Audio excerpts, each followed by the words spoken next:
micro la date anniversaire du président mais cette année, la chose revêt caractère tout à fait spécial. Est-ce que c'est parce que ça coïncide avec la tournée du président de la République dans la région? Non, dans la mesure où la Fondation a décidé de marquer ce jour anniversaire, c'est une coïncidence. Nous disons une coïncidence heureuse. Vous savez que ce soir, il y a un concert de Salif Keïta. Vous n'allez pas dire que c'est à cause de la tournée du président du PDCI. Moi, je pense que c'est un concours de circonstances qui a fait qu'il y a eu ces personnalités, ces événements pour marquer le 103e anniversaire de la naissance du président.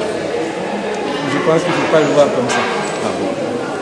Maintenant, pour le commun des mortels, qu'est-ce qu'ils doivent retenir de cette organisation-là? De l'organisation ou de l'exposition? En tant que collaborateur immédiat et directeur du président Fouboigny, vous aviez été avec l'équipe. Quel est le message fort et quel souvenir l'on doit avoir de la Côte de la Paix? Bon, moi, je pense qu'on peut retenir plusieurs choses du président Fouboigny. Un, c'est celui qui a été le champion de la lutte anticoloniale en Côte d'Ivoire avec son parti intégré au RDA. Deuxièmement, c'est le président Fouboigny qui est le père de la nation ivoirienne. C'est lui qui a présidé à la naissance de la République de Côte d'Ivoire, qui a conduit ses destinées jusqu'en 1990. Troisième chose qu'on peut retenir, c'était un apôtre de la paix. Il pensait que la paix était une valeur sûre, non seulement pour développer son pays, mais aussi pour réunir tous les hommes de bonne volonté, pour une humanité fraternelle et meilleure. Voilà ce que moi je retiens. La Côte d'Ivoire aujourd'hui sort petit à petit de la crise. Et aujourd'hui, la date anniversaire, si le Fouboigny devait s'appeler 103 ans.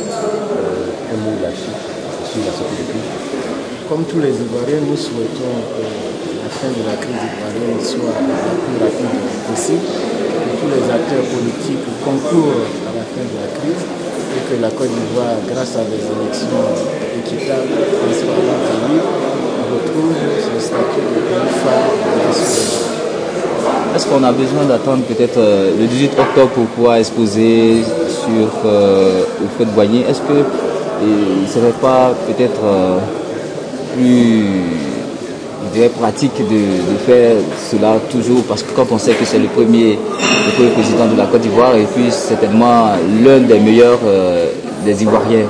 Alors, je voudrais rappeler d'abord que j'ai fait une exposition en 1986 à l'occasion du colloque sur le RDA. Ensuite, j'en ai fait à l'occasion du 50e de la création du PDCI. Donc, on a déjà fait des expositions. Ce que nous venons de monter, que nous allons améliorer grâce à de nouveaux documents, sera une exposition permanente. De sorte que quand vous visitez la fondation, quand vous avez fini de visiter les bâtiments, vous faites un tour pour voir l'exposition et puis vous rappelez un peu ce qu'a été le président. J'ai fait un mémento dont vous aurez un exemplaire qui résume, me semble-t-il, toutes les grandes étapes de la vie du président. Donc je pense qu'avec ça, vous savez qu'il y a eu d'autres travaux faits par d'autres auteurs sur le président Fouboigny. Donc vraiment, on ne peut pas dire que ce soit le désert concernant la vie de ce grand. Merci bien.